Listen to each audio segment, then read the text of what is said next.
My name is Acting Chief Yogananda Pittman for the United States Capitol Police.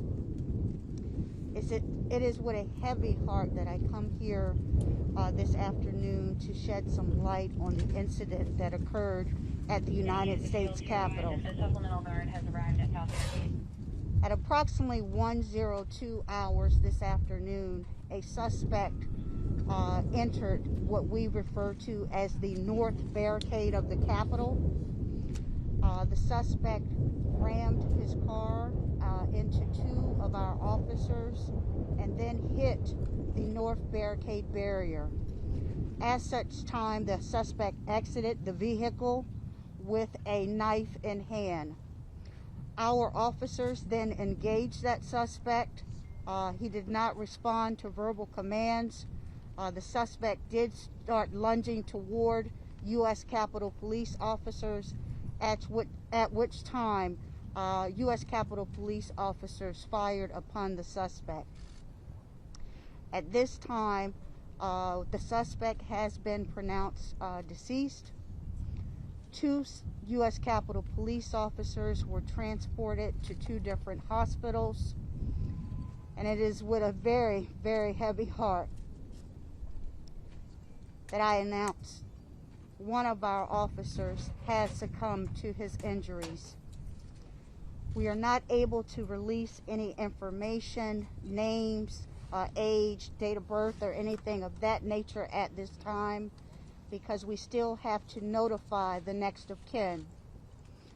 I just ask that the public continue to keep U.S. Capitol Police and their families in your prayers.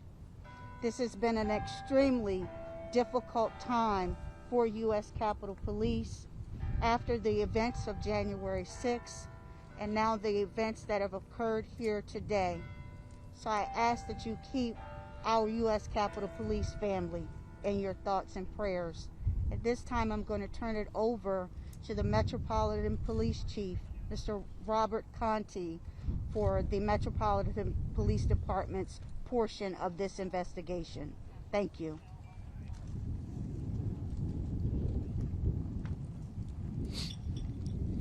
Good afternoon. I'm Robert Contee, Acting Chief of the Metropolitan Police Department.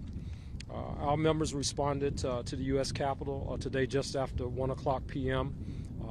To investigate an officer-involved shooting. At this time, the Metropolitan Police Department's Homicide Division, as well as our Internal Affairs Division, will now take over the investigation with respect to the shooting death that occurred, as well as the officer's death. There's not a lot of information that we can release to the public at this time, but we certainly will be working very closely with our partners at the Park Police, at the U.S. Capitol Police. At this time, I just want to extend my deepest condolences on behalf of the entire Metropolitan Police Department to all of the officers at the United States Capitol Police for their service and unfortunately for the loss of life that have occurred here today at the United States Capitol Police.